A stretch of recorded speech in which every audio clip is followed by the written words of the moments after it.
Batam. Ya, pulau yang kerap disapa dengan slogan Bandar Madani merupakan salah satu kota metropolitan di Provinsi Kepulauan Riau. Kota yang terkenal dengan julukan Black Market atau BM menjadi lahan semua orang, khususnya anak muda, untuk membeli alat elektronik dengan mudah. Akibatnya, segala potensi yang ada di Kota Batam sangat berkembang dengan pesat, mulai dari sektor industri, ekonomi, pariwisata, dan pendidikan.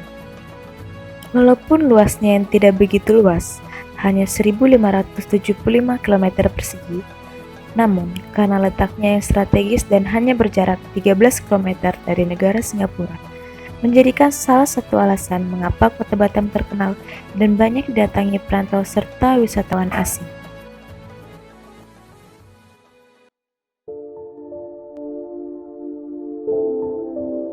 Dua warga Indonesia yang positif terinfeksi virus corona di Batam, Kepulauan Riau terkonfirmasi positif COVID-19. Meski demikian, Rumah Sakit Khusus Penanganan Pasien COVID-19 ini.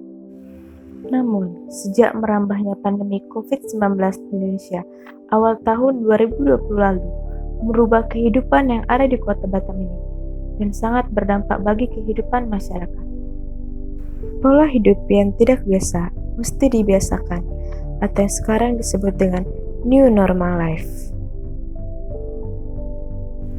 Jalur pelayaran internasional yang biasanya ramai dan merupakan ladang investasi untuk perusahaan di Kota Batam sekarang pun tampak sepi dan mengakibatkan lemahnya perekonomian yang ada di Kota Batam. Dari 12 kecamatan yang ada di Kota Batam, salah satu kecamatan yang berdampak akibat pandemi COVID-19 adalah Kecamatan Sungai Beduk. Letak kecamatan ini berada di tenggara pusat Kota Batam. Kecamatan ini termasuk dalam daerah yang memiliki banyak potensi di semua aspek. Dimulai dari aspek industri. Industri adalah tumpuan lahan pencarian masyarakat Kota Batam. Kawasan industri Batamindo yang sejak dahulu terkenal dengan menjadi pusat industri Kota Batam terdapat di Kecamatan Sungai Beduk pula. Saat ini, akibat dari pandemik, sangat banyak karyawan industri yang terkena PHK akibat berkurangnya investor yang datang ke Kota Batam dan mengakibatkan adanya dampak yang besar pada sektor industri di Kota Batam. Aspek ekonomi, pasar yang menjadi pusat keramaian pengembangan ekonomi rakyat pun tampak berubah. Dari analisis di lapangan, pengunjung tak seramai biasanya. Pengunjung pasar mulai berkurang, otomatis pendapatan masyarakat pun tak seperti biasanya. Tersedianya tempat cuci tangan di setiap pintu masuk keluar menjadi pemandangan yang baru. Masyarakat pun harus mulai nyaman dengan kebiasaan baru saat di keramaian, khususnya di pasar. Selalu memakai masker serta rajin mencuci tangan. Namun, kenyataannya di pasar Pancur, masih banyak masyarakat yang belum peduli dengan tidak memakai masker. Tentu saja, ini menjadi perhatian bagi kita semua. Rumah Keong.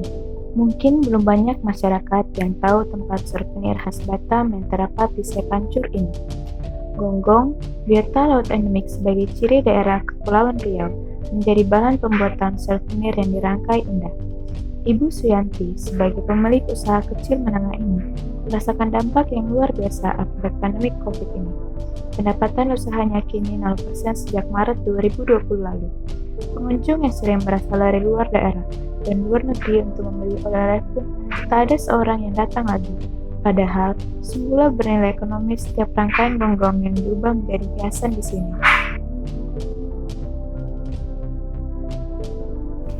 Restoran seafood, tempat yang biasanya masyarakat menikmati makanan laut di Batam, sekarang tampak berbeda. Setiap tamu diatur jarak duduknya. Tak hanya itu, Kelong yang kerap disapa sebagai pengganti restoran seafood ini pun tidak seramai biasanya. Restoran seafood di Tanjung Kayu Laut ini pada Maret 2020 mengalami pengurangan pengunjung yang begitu drastis. Sampai pegawai banyak yang diberhentikan sementara, serta pemasok ikan dari nelayan pun tak begitu diterima banyak seperti dahulu lagi. Bukit Kemuning, tempat bersantai khususnya di Kecamatan Sungai Beduk dengan fasilitas unik, berupa kursi terbuat dari ban mobil bekas yang tersusun di tebing, menjadi ciri khas tempat ini. Kini, tampak tak seramai dulu. Pengunjung yang biasanya ramai menikmati matahari terbit serta pemandangan alam harus tetap menjaga jarak. Sekolah SD Juara Batami merupakan sekolah binaan Rumah Zakat. Kini tak didatangi murid-murid untuk belajar lagi. Sejak COVID, semua mesti jaga jarak dan aman tinggal belajar di rumah.